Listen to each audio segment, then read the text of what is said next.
Hey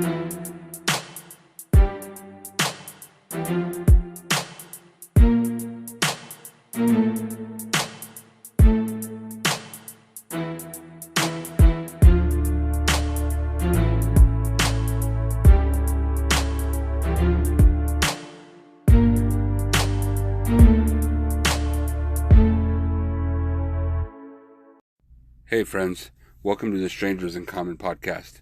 I hope this finds you well, but if you're not well, that's okay. I'm always here for you. Before we get started with the conversation, I just want to kind of remind everybody, if whatever you're working on or dealing with, just keep going with it. Like, whether it's writing a movie or doing a podcast or working out or trying to eat healthier or even just surviving, just keep going. It'll all work itself out the way it's supposed to, and don't compare whatever you're doing to anyone else, because it's never the same. And I say this as a reminder, not just to you guys, but to myself as well, because there's a lot of times that I tend to look at stuff the wrong way. So it'll be like, oh my God, I only have this many plays of an episode, or I only have, this many listeners. And it's not really a big deal. Like it'll get to where it's supposed to be when it's supposed to. So, just that friendly reminder, just whatever you got, just keep going. So with that said, let's go ahead and get to know somebody that you don't. And today we're going to talk with Janna. Okay, Janna, thank you so much for joining me on this. So, we can go ahead and start wherever you want to start. So, childhood or kids or adulthood, it don't matter.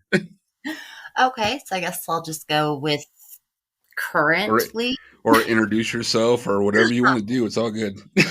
There we go. Okay, so hi. See, now I'm going to say my name, which we just discussed before recording. So I'm Janna. I am I don't even know, is it technically a single mom if you're in a relationship, just not married? It can be. I mean, yeah, we can go with that. Okay, so I guess a single in quotations mom. Got two beautiful daughters. They're going to be 8 and 10. And nice. They are fantastic. So, are you in Colorado? I am in Colorado, yes, which is basically where I've been the longest. So, but I was born in Nebraska, which a lot of people are surprised to hear. Oh, Nebraska. There's not much out there, right? Corn? I mean, not anymore now that I'm here in Colorado. Right. But out in Nebraska, I know they don't have a whole lot going on. No, it's pretty flat, pretty boring. So what was it like growing up in Nebraska?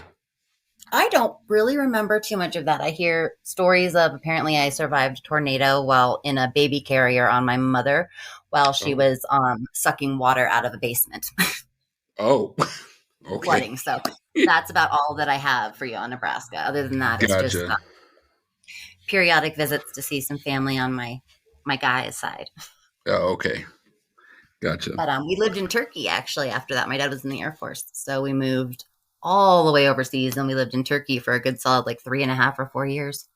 Oh, wow. Do you remember much of that? I remember very little, but we had a banana tree out front. I remember that.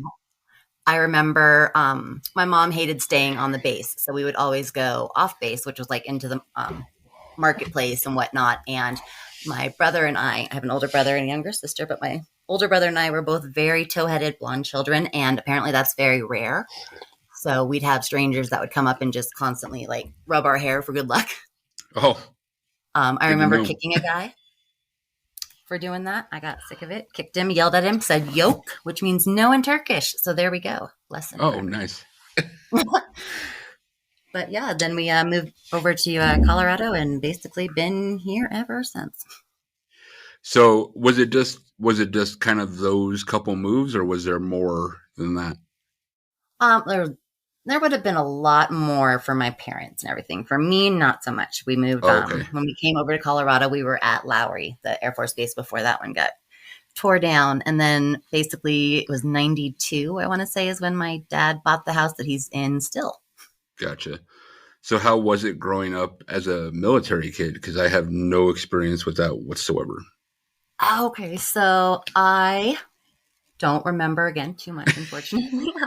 I remember it was one of those really great feelings. I mean, being at the age that I am, we had those no rules as children, so we were always outside, but there was definitely no rules on the military base. I mean, you always felt secure. You couldn't really get into trouble because someone was always watching you, but it was nice. I liked going places. I still like going with my dad periodically because they have to salute him and stuff because of his ranking. But Oh, every now nice. and then we see the people that rank higher than him, and then I'm like, haha, dad got put in his place. Oh man, that's funny. But So so now with your kids, have you been a single parent from the get go, or was that not from the get go. So I was married to their dad for about 5.5 years, okay? 5.5 miserable years. Okay, Um, we'll it touch did on all not. that. It started. The relationship started before the engagement was with me and a broken nose. So we should have Oh, known then, but lessons are learned often hard for me. for many people. But he was not very physically violent, which was fortunate. It was just a few times, but emotionally, mentally, and everything was pretty crazy. But after 5.5 years, we had two kids, and I was just done. So So what made you? So was that the first time you tried to leave, or was there multiple times you tried to leave and then it was kind of get pulled back in? with everybody, there's probably multiple Right. times we had those arguments, like, okay, we're done, I'm done. But it came down to, I don't know, like, how much you know about like anything with like the abusive partners and stuff, but there's this look that the abusive partner will get, and it's probably the most terrifying look you'll ever see in their face. It's I just that pure hatred towards you. And he had gotten home from work one night and was like, okay, I'm going to go see a movie. I'm like, okay, you just got home. I made what you wanted for dinner. The kids are ready. They were excited to see you. He's like, well, I'm going out. I'm like, okay. And then he made that into a way bigger issue. And I saw that look in his eyes. He was right up in my face, and I could see his fists were clenching down at his side. And I waited for him to leave and called the police. And within the next 24 hours, I had taken out a temporary protection order. oh wow. And in 2 weeks of that, I filed for divorce. So the judge told me it was smart for me to go ahead and get those papers going if that was my true goal, which it was. And thankfully, I didn't have to go through anything like, what is it, mediation or anything like that, because it was all Gotcha. linked to domestic violence. So, Right. which was already in our history. So, Do you feel if you didn't have your daughters that you still would have left, or do you feel that maybe played a important role in you leaving? ultimately, it was a probably, I know I had to leave for me, but I didn't think that it impacted them. Like, I didn't think that they would see it. Like, he would wait until they were in bed and sleeping, and then he would start Gotcha. drinking, and that's when he would start yelling and stuff. So I'm like, okay, well, they're not around it. But then I had my oldest daughter told me, she's just like, I don't like it when daddy yells at you. And I didn't realize that she had heard that. So that was a real eye opener for me. And it was, I can't let you guys live like that. That's not okay. Right. Yeah, it's definitely But not. And I know the look. I've seen that look from previous partners, so I definitely know what you're talking about. yes, it's a very real one. It definitely is. And But it's and terrifying. it's funny because it doesn't, like you said, he may not have been super physical, but even the emotional ones have that look, and it's like a look that almost puts you back in place. Well, exactly. And I didn't know like what was going to come from that. I'm like, are you going to hit me? Like, I did not know at that point. But Right. there'd been so many different instances. And I was just tired of lying to everybody, tired of taking the blame for all of his crap. So, do you think anyone? like in your circle knew that he was abusive to you that you didn't tell? There was definitely something like my sister told me she never really cared for him, but again, she didn't say anything. And I get Right. that. It's, in hindsight, I'm sure if she'd have said something, I would probably clung to him tighter. Yeah. Yep. But like, you have no idea what you're talking about. Get out of my That's relationship. Man, that's exactly it too. That's how funny we say that to people when they're trying to, you know, have our best interest. Well, exactly. But definitely had a lot of really good friends. Mutual one with you, Nicole. Um, she was Yep. definitely, she's still very tantamount in my life. I could not exist, I don't think, without her. So people that understand what's going on, but also know the importance of, sticking with them. Right. So, Right. It's tough. because people get sick of it, so they want to walk away. You're right. You're absolutely right. And sometimes, that it happens, and it has to sometimes. Well, You yeah. have to have those people leave in order to realize, oh man, I ain't got nobody else now. Well, exactly. And it's like, gosh, I mean, I've been the person to turn and walk away, but there's other people that I'm like, you know what? You know how I feel about your relationship, but I'm here for you. Right. I'm not going to leave you because I know you're going to need me. So, but I had those people too, and thank God I did. Right. Sometimes it's from afar that they stay, but they're still around. Um, Yes. And it's the people that actually hear what you're saying when you finally do say something and they don't question it. Like, you know what? I had a feeling. It's like, thank you. Thank you. so would you have any advice for anyone that may be in a relationship like that? Like stuff that maybe something you wish someone would have told you while you were going through it? I mean, ultimately, it's so sad that it's so different for everybody when it comes to It leaving, is. but they're all leaving basically the same person. Right. All of these people are pretty much exactly the same, but leaving them and getting out of that situation is so personal and so different for everybody. But it's just be vocal, I think, is probably the most important thing, is just speak up about what's going on in life. So even if you're not at that point where you're going to be done and stay done, at least people know what's going on. So there's no weird random surprises and hopefully no Dateline episodes that follow. Right. Um, Now after you got divorced, if so your current relationship, is that the only one you've had after your divorce? No. Other So good advice: don't jump into the very next relationship. Don't do that. Don't dive head first. yeah, They are that's a good usually one. the worst ones. I was gonna ask if you after your divorce, if you kind of Yeah.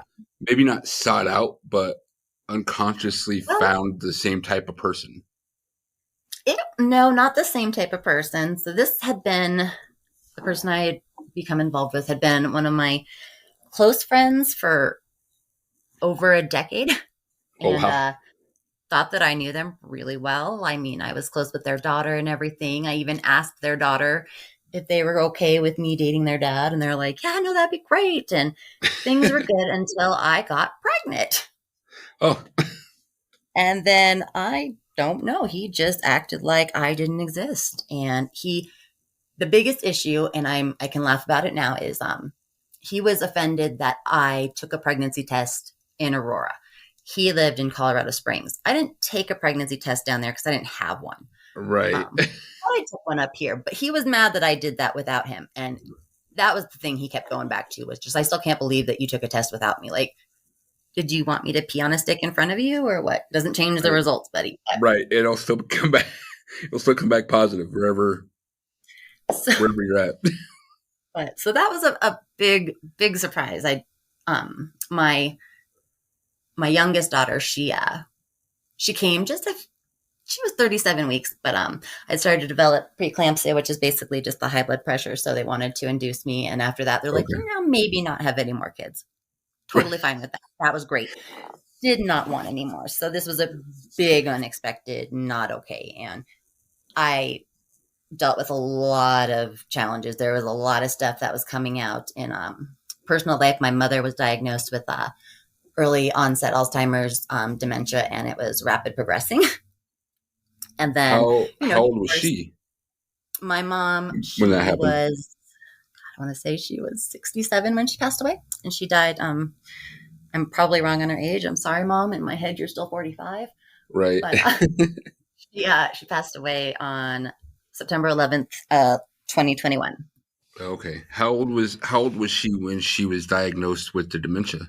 The whole thing was like start to finish, maybe 4 years at the most. It was like three and a half Oh, to 4 okay. years. So it was really quick. Like it was pretty sad. So we had that going on. And then I was dealing with the divorce and the embarrassment of basically my family finding out. And it's not even really embarrassment. It's just the truth coming out and saying, yeah, I hid Right. this from you because I was embarrassed. And I'm more embarrassed that I was embarrassed about that. But so Right. there was Because that there's nothing to be trying to embarrassed about. I mean, that's exactly like, it happens apparently to more people than we even realize, unfortunately. But yeah.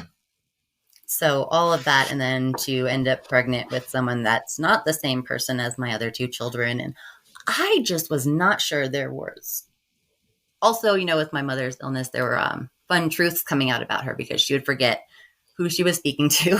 And I'm sure.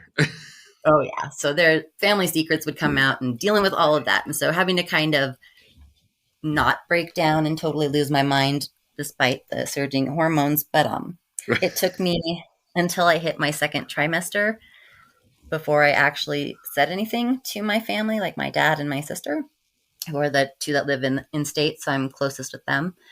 And Gotcha. a couple of friends had known and everything, but post divorce, I had lost so much weight that it was impossible to hide any baby bump, especially a third one. Right. And that was hard. I don't eat bacon unless I'm pregnant, and I ate so much bacon at Christmas. And my sister did not make the connection, but I finally told them all, and I was just in completely devastated. I'm like crying, telling my dad, who's looking at me, and he's just like, "Oh, I'm not disappointed in you. I'm disappointed in him. That's a fucked up thing to do." And Right. but he hadn't talked to me since. Uh, let's see, I'd found out I was pregnant in December. And then last time he talked to me would have been Christmas Day or Christmas Eve. Oh, are you serious? Just this And year? yeah, this was no, this was Oh, okay. 2019. I was like, wait a minute. No, no, no. But it was so I was going through all of that alone, and then I'd finally come to terms with it. I had a lot of time to think when two girls and me, and at this point I was still actually living cohabitating with my ex-husband, which worked Oh, for a wow. while, but not so well. I know it was a very fun time in my life, but we all had the flu, so I had a lot of time to think while sick and dying and taking care of the other sick and dying children. Right. But I finally came to terms and accepted everything, and I was like, okay, I'm either gonna keep her or keep this baby, or I'm going to give them up for adoption because I just didn't know how I could feel about everything. I don't know, I hated their dad at that point. Like, I just want nothing to do with you. But a week later, Right. I went in it was my, geez, I want to say it's like 18 or 17 weeks. What was I? It was like 17 weeks or something. I had to reschedule it, but I go in for the just random checkup and they couldn't find the heartbeat. And I knew instantly, like I knew Oh. something was wrong, but they take me over to ultrasound and that's when they were like, the baby's gone. Um, so Oh. I was 17 and a half weeks along. And so I had to go basically from that appointment straight over to the hospital where they induced me Right. and I had to deliver, which was That's difficult. But yeah. I'm sure that sounds terrible, and I'm sorry you had to deal with that.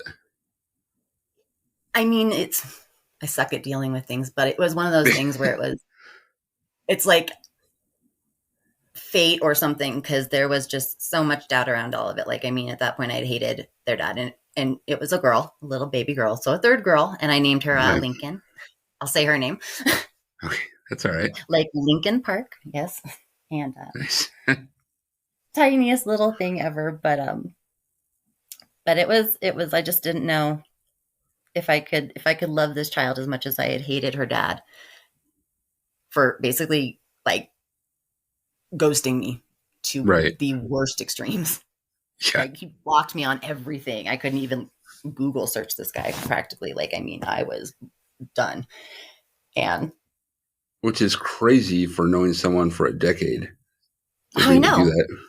it's and he had me freaking fooled for a decade because I'm sitting here thinking like this has got to be like the world's greatest dad ever. I see what he does with his daughter, but people are really good at playing their part, and that's the sad and Well, scary part.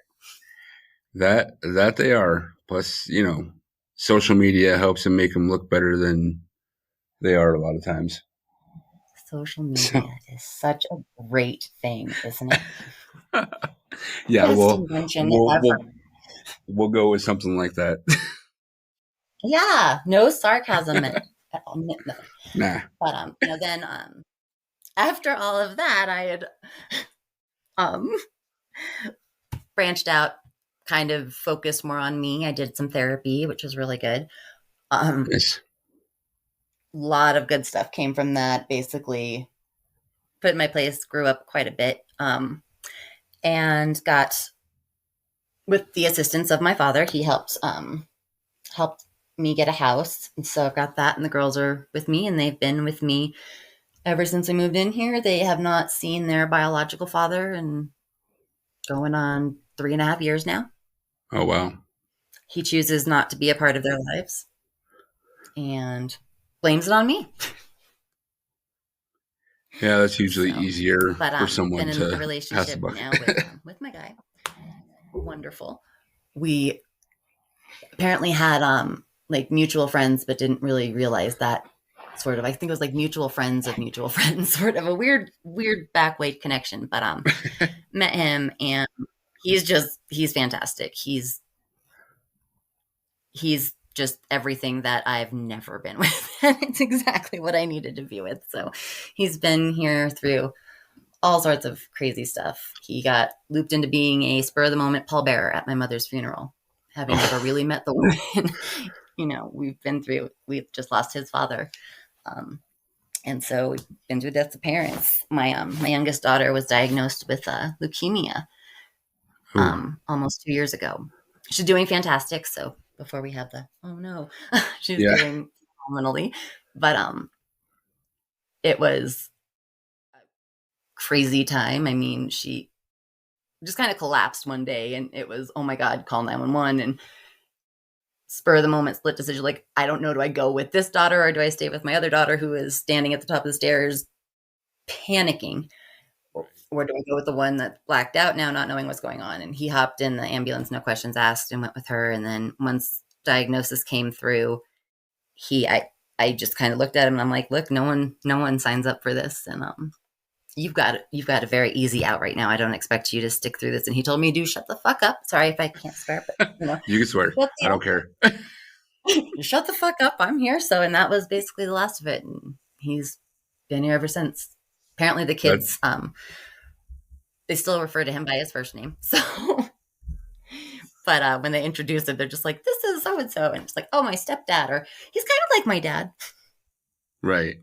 But No, and that's but my understandable. I kids got I got three that aren't biologically mine, and they refer to me as Neil or whatever they want to. So I'm like, it's all good. but they're yours. They're If mine. you're Yes, they're there, mine they're yours. regardless. And that exactly. It's like that's the way it should be. I've heard through the grapevine that my ex-husband's new wife has referred to them as her stepchildren. I'm like, you don't even know them. I don't even know you.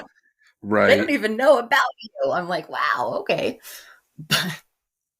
I guess whatever So, makes them and that, sleep better, right? I guess, I mean, if you want to tell people that you got a divorce from me because I have an overwhelming crack addiction and I'm a crackhead, that's fine. But those people don't seem to question why you would leave your two children with a crackhead. Right. Like, got to make that connection. No, But that would be a pretty good question if you were. yeah, but I guess they just get lost in pretty eyes or something and don't think about anything logical like that. You're Um, such a good dad. right. So, So but when you found out your daughter had leukemia, was there uh, any signs or anything aside from the blackout? she was sick. Like my oldest daughter had been sick too, so it was just like a summer cold, and we weren't really thinking much of it, fever. body aches, what have you. Other than just she wasn't feeling good for a couple of days. She had a fever that was going up and down. So, you do what you do as a parent. You're like, it's a cold. Right. Your kid sneezes, you're not going to go, oh my God, is it cancer? You're going to be like, oh crap, is it allergies or are they sick? Right. If you notice. So, but no, she had been sick and she was really lethargic to the point that she'd wet the bed and I'm like, oh my God, she's never wet the bed, like ever. And so that was like kind of alarming. And she's just like, I couldn't get up. My legs hurt. And I'm like, oh, okay, body aches. I'm like, well, you still got to get up, honey, Right. because you can't pee in the bed. So, but then it happened again. And she was just really complaining about the leg pain. And again, you're thinking body aches. I get it. I don't want to get out of bed when I'm sick either. But it was probably on the third day that her fever was still going on. So, call the pediatrician's office and they're like, yeah, if it keeps going through the weekend, bring her in on Monday. But next thing we know, she had again had another accident. So get her in the bathtub, get her bathed and everything. And then she was mostly dressed and she was just kind of like chilling and relaxing. She was sitting on the floor wrapped up still in some towels because she was just cold. Right. And when my guy got home, he'd come upstairs. I had swapped places with him to go check on the other kid who was downstairs. We had to separate him, trying to keep the other one from getting sick again or anything. Right. And I suddenly hear him yelling my daughter's name from downstairs. And I was like, what? And he's like, come on, come on. And so I go running upstairs and next thing I know, she's just like limp in his arms. And I'm like, oh my God. And he's like, she just blacked out. And I'm like, is she breathing? So screaming, panicking, call 911 and they come, she's not responsive. And it was probably the most terrifying few moments, but it was scary. There was the fire department showed up first and they couldn't tell you what he looked like, but fire person came up to me and just scooped my daughter like so gently out of my arms and just like the way that he just held onto her, like I just knew she was going to be okay, and take her out to the ambulance that was pulling up. And then they get her out there and of course they get her to the hospital and they're calling me to get all this information. And they're saying, well, she's got these bruises and da-da-da. And I'm like, what bruises? And she had been apparently like just developing bruises all over her body, like head to toe. And she looked horrible. Like she looked like a tiny little child who had been badly beaten or something. I mean, and that's what I guess they initially were thinking. Cause I mean, she wasn't awake. She's basically like passed out. And so she couldn't really respond. And so, they're doing everything, I went back through and looked at her medical chart and everything that they did. And so apparently, when unresponsive people are taken in an ambulance, they will do every life-saving measure they can think of, including Narcan and all sorts of stuff. But they ran the gamut on her. They did every kind of scan you can imagine, every sort of blood test, everything. I was horrified to see it, but they did a rape kit on my daughter.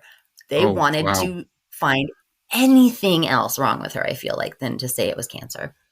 Right. Because they were ruling out everything. But by the time I finally had gotten information from my guy, when he had finally called me back after like the doctors had all come in and told him what was going on, first thing he says is that she had a broken arm. And I was like, what? Like, how's her arm broken? Like, she was fine. Like, what the hell?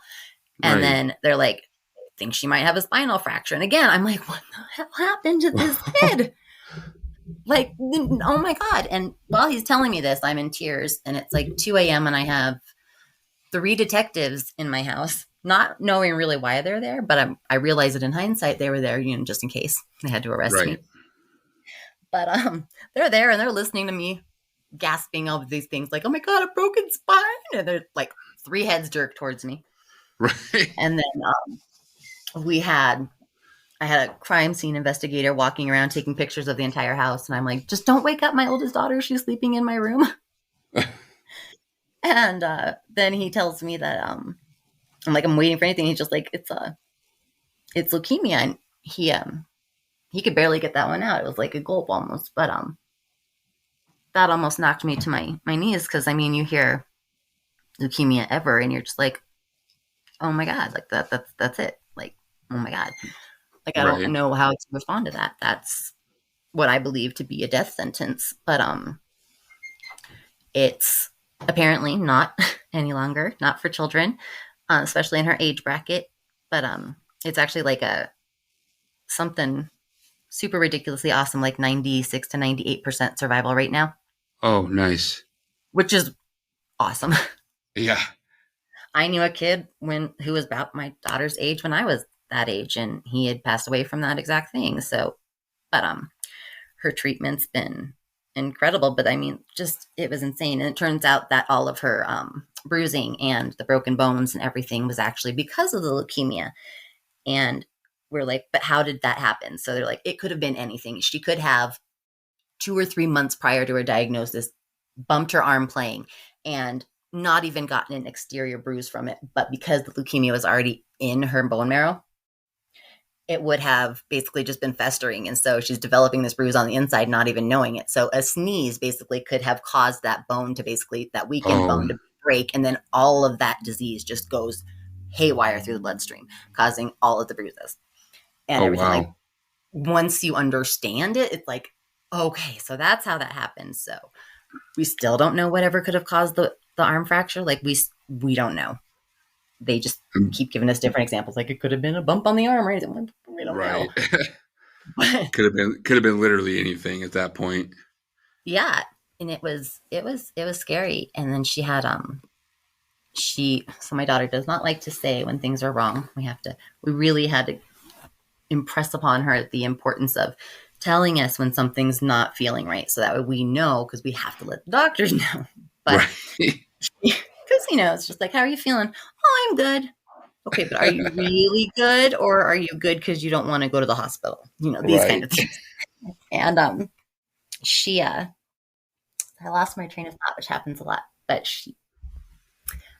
see, happens. You're okay. It's gone. I have no idea where it is. You were saying she doesn't like to tell you when things are wrong. Yes. Okay, thank you. But she's throughout the entire thing, she's only complained about 2 things, and the first is she refuses to take oral the suspension fluid medicine. She will not take like the Tylenol fluid. She's like, no, I want to swallow pills because that Okay. medicine is gross tasting. And she'll throw an absolute temper tantrum over taking that if they offer it to her. So we're like, no, she takes pills. And then the second one was, again, regarding medicine. She didn't want to do a nebulizer treatment. They were trying to sell it to her like, you're breathing like a dragon because it's going to look like smoke. And she's like, no, yeah. that's scary. So she opted for an IV drip instead. She's like, I'd rather do that. Man, I'd rather the nebulizer, but Right? 10 minutes versus an hour IV drip. She's got to make her own decisions, and so she has. so is she doing? Because I know there's different types of leukemia. So is it chemo or is it like a pill she takes for it, or? So she does, or she has done both. She basically had to go through like the first. Basically, what they do is they try to eradicate it within the first 30 days is their goal. And it is a brutal for 30 days. It's like at the hospital every other day for 2 to 3 hours while they're doing different kinds of infusions of different kinds of chemo medicines, including that one that's like the Red Devil or whatever they refer to it as. That basically is the one that causes you to lose all your hair, but it looks like red Kool-Aid. Oh. She's had to go through that, but she was doing that one a lot. Now she's on maintenance, which means she's got the intravenous port implant. Okay. So they just go in and access her that way. She has that. So we go in to get that fleshed once a month. And then every 3 months, she goes in for a spinal tap, which children get propofol for. So they have a very much easier time getting spinal taps than grown-ups. Yeah, but still. They do that. Oh, yeah. Well, and again, if she is uncomfortable at all, you wouldn't know it. Like, I've always heard that cancer is painful. You wouldn't know it from this kid. Like, she never takes anything. She's never in pain, or she's saying that she has set the cancer bar so high. Well, that's awesome. It is. It's so awesome. It's just like, man, kid, nobody else can get this cancer. I mean, I already feel like crap when I get just a head cold. I feel like I'm going to die. But so she's just, right. It's amazing. She's there to be your strength, right? That's That's how you got to It, look at it. she's just like the most inspirational thing ever. And then her sister is, she's in a whole different, on a whole different level of life. She is so much like me. She is just so fun. She is so smart and she's so focused on different artistic aspects in life. And she's just, it's totally opposite the two of them. Like one wants to be just always showing off, and the other one feels like she's just, I'm going to be over on this side doing this. And like, where you guys are both being raised by the same person, I'm pretty sure. Right. But you're so They just they just balance each other out. That way, when they're older, they plan and get away with stuff perfectly. That's how it's going to work. I don't know. It feels like I had some cousins, and it always seemed like, with at least these two cousins, whenever one of the sisters was doing really well in life, the other one was doing really bad. Oh, And then they would switch. Like the one that was having a really rough time, like doing drugs or what have you, is suddenly doing great, going back to school. And then the other one is suddenly dropping out of school. And it's just like, you can't just both be doing good at the same time anymore. right. And I feel like that's what my future is going to hold. There's a lot of that balancing act for sure, where it's like, okay, you're doing fantastic, and okay, but We'll put it out in the I universe don't that know. they're both going to do fantastic all the time. We say that, but I also tell my friends that I live in the true crime world, where I just have started to think of like, okay, well, what kind of criminal would my children be? And I got to really start thinking more on that. I don't want them to be criminals, but it was initially, it's just like, you know what? I'm Right. pretty sure this one would be the serial killer that you wouldn't catch until they've already killed so many people. And I was like, and then you have this one over here who would probably end up with manslaughter because she's so emotional that there's no forethought. This is just going to happen.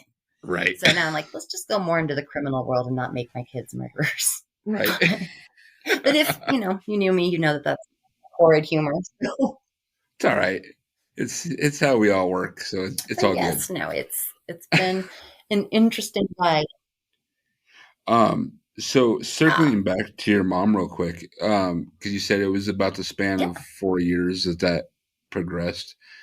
Um, was there signs that you saw, or maybe little things that came up that made you or that made her get checked for that? So yeah, see, and it's like it's one of those things too where it's what do you look out for? Um, I have those days where it's like losing my cool. I had lost my glasses the other day. Searched the house high and low. We looked in the dishwasher. We checked in the garbage. I mean, anything. Like, where did I put my glasses?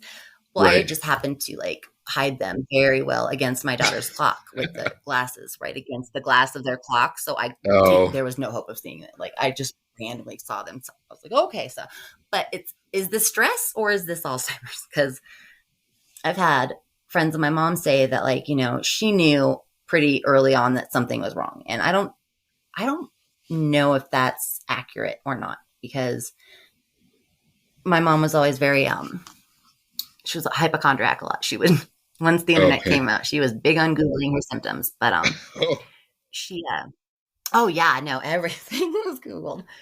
I yeah, don't know. I mean, that that's a sounds bad idea. pretty bad. Have you looked it up online? No, I have not. Oh god, yeah. Because it's always cancer or something else really terrifying. I'm like, so I either have the common head cold or lung cancer. Right. And I'm thinking it's the cancer because I've got a cough.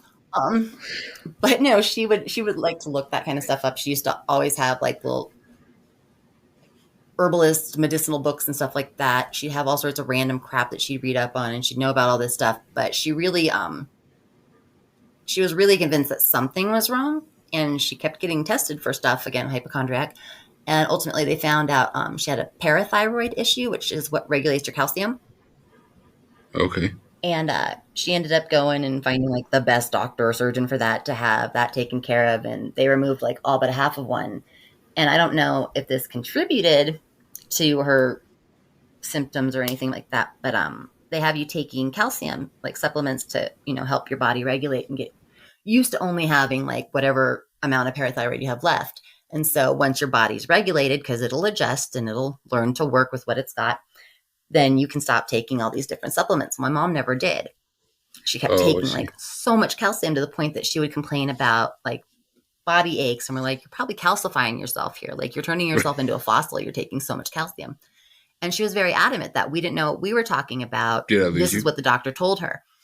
So, flash forward to today where in hindsight, we actually understand more of what things go on with people with Alzheimer's and dementia. And that's one of those things where like, if you are something major like that happens, like surgery or something like that, she very well could have believed that she had just had the surgery done and was unintentionally killing herself with all the calcium. But there were little things like that if you look at just things like very, very severe changes in her mood and her attitude, she would be really, really emotional, a lot more so than ever before. And I mean, I saw my mom go through menopause and this was different. So, Right. but What? So you with my said mother, you she had also like. thought maybe she was, Sorry, I didn't mean to cut you off. sorry, go ahead. Oh no, I talk all the time. um.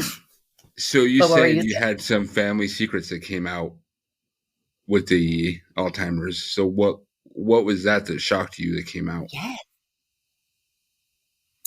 Well, biggest shocker was, and this actually had a little bit of assistance with 23andMe, but found out my sister is not entirely my whole sister. So, and we would have never have guessed that. So that was something that definitely took us by surprise. And a lot of things. Yeah. Turns out my dad knew the whole time, so that wasn't even an issue. And apparently just makes my dad even better in all of our opinions. Cause I mean, come on, Right. we didn't know she wasn't like his. So obviously he was doing something right, still is, but she still lives with my dad. So obviously they have a good Oh, relationship. nice. But yeah, we found all that out and yeah, and none of that really mattered. My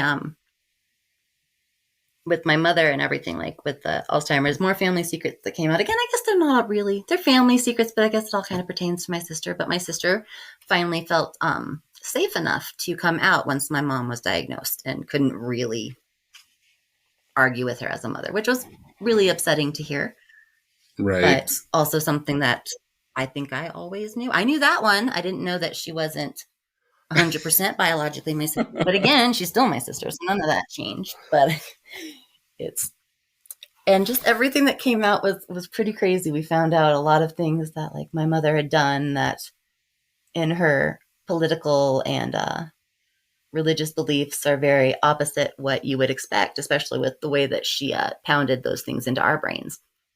To Oh, find out that certain choices were made when life would have been the better choice, apparently, is very shocking, but also very understandable. It was I'm glad that that stuff came out when it did after I had gone through therapy because I don't think I would have been prepared. oh, But therapy was great because it really kind of helped me understand that, you know what, my mother was a human also. And end of the day, my mother was my mom. She didn't have to be my friend. She didn't have to explain her choices or her actions. She took care of me and my siblings. And we might have some personal little vendettas here or there against her, but ultimately she did her job and I can't really slight her for that. And as a mother, I kind of hope I give my kids the same. no, Well, not all the that makes secrets. I total don't want them to. sense. Yeah, you Right. don't need to share all the Well, and secrets. that's it. Oh God, I know. And that's the fun part is just watching them kind of clue in on things themselves. Like I know a lot of people that would sit there knowing like my story with their dad, they would expect me to be like the biggest shit talker about him, but I don't bring him up around them. And if my daughters do bring him up, they'll bring up like a memory or something that they had, like, oh, remember when we had the bunny over at daddy's? And I'm like, I do. It was such a fun bunny. And then they just change topic and they don't really have anything good to say, but it's not for hearing it from me. And that's something that I'm really, really adamant about is I don't want them to hear that toxicity and make any judgments on anybody else based on what they hear me say. In all So honesty, the kids will come to their own conclusions on what. One thing I've noticed with my biological daughter, with all four of my daughters, because I have four, is they will come to the conclusion on their other parent on their own. They will figure all that out, in due time, who was there and who wasn't. Thank you. That's so good to hear it. I hear that, and I'm seeing it. Like they'll say things like, I like it here because I don't feel scared. And I'm still learning things about stuff that happened to them over there. And at the just God, it was only a few months I actually had to share custody with him when they had to go over and stay with him. And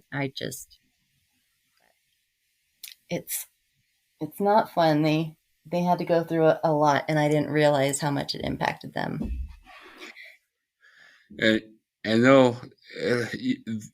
they're resilient. I will tell you that. Like no matter what they've been through and stuff, they'll survive that. And the important part is they're seeing a healthy relationship now with you and the person you're with, and that's what they will look for going forward. They're not going to look to the fight they remember or whatever it may have been. They'll look to how you guys made it through all the obstacles and everything and be like, I want a relationship modeled after that. See, exactly. And I had always said that I wanted a relationship like my parents. Of course, now I understand that their relationship was not theirs, but my dad says now, as long as you're friends first, that's the most important thing in any relationship, is what my dad will tell me. And I'm like, you know what? That's true. You got to be able to laugh. Otherwise, you don't have much. But Yep. I always said I wanted to be in a relationship like my parents. And somehow most of the ones that I was in prior to the one I'm in now were very much the polar opposite of that, which is so confusing. Like I knew what I wanted, but let me go over here to the exact opposite of that. I could change that. That'll work. Right. It's because you wanted to see if that different one would work. And then, we can't be exactly like our parents. We got to kind of stray a little bit. Well, exactly. I have to learn those lessons. Again, my dad's always saying that. He's like, God, like when I told him about being pregnant with Lincoln, I'm like, I'm so sorry. And he's just like, God, kiddo, you have to learn these lessons the hard way, don't you? And he's like, but at least you learn. Right. That meant the most, I think, honestly. I was like, you know what? You understand this. Yes, I do take the hardest path possible, but I won't repeat this same mistake if I can help it. Right. I will learn from it. So is there anything else you want to share, or is there any advice you want to give, or anything? Advice. I don't know. I think probably only thing that I can say is just try to make life good, if not for yourself, for those around you. And that's something I'm trying to do. I like to send little cards and things out to different friends and whatnot, just random things. And I got the inspiration from that from my best friend's mom, who passed in 2011. She called it her Happy Mail program. So, because people just get a crap ton of bills and junk in the mail, and they don't often get anything just happy. So I like to send a little card just being like, oh my God, I saw you did this. Congrats. Rock on. But usually they're like something kind of jokey and things. And one of them that I was going to send out was saying, like, a best friend is someone who will ask for your advice and then do the complete opposite. So I try not to give too much advice. Being I just try to send out some happiness. Like, hey, someone out here is thinking about you. You do matter. So just something like that. So that's awesome. It's fun. And stamps are relatively inexpensive. So, Yeah, like what, 45 cents, I think, now, or something like that? I'm not sure. It's like $12 to $14 for a book of them, I think. Yeah, that's not bad. But I don't know. I hate going to the post office, so I just try to not. But they also don't like it when I try to guess the weight of my package and just put the applicable amount of what I think was postage stamp on there. If it comes back, it comes back. Right. You're like, oh, I got a package. Exactly. I was excited. I had sent something out to my nephew, and it came back, and it said like surface transport only and all this other stuff. And it was saying like it can't contain this and this. And I was like, it's a magnet. I'm like, you guys are making me feel like Ted Kaczynski here. And all the real issue was I needed to add like an extra dollar or something and some postage. Oh, geez. But all these terrifying stickers, I'm like, oh my God, it's a magnet. I made him a magnet, people. Right. But yeah. Oh, man. Well, If they're Janna, tired of stamp math. It was great talking with you. I really appreciate you coming on and doing this. And, you know, if you ever want to come on again and talk with me, you're always more than welcome to.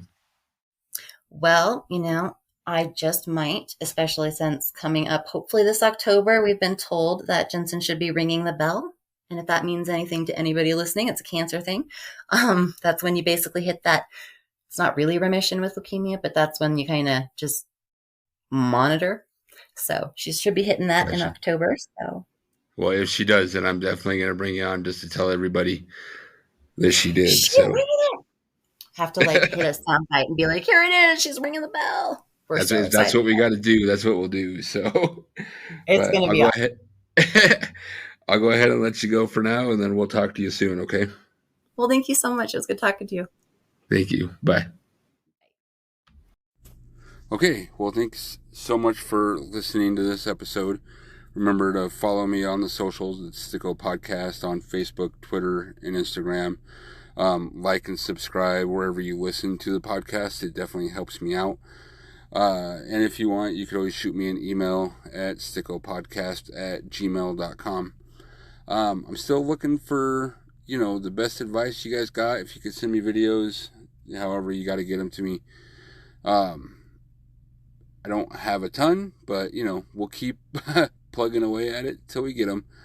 So, you know, we'll just keep going. So until next time, be safe and don't be a stranger.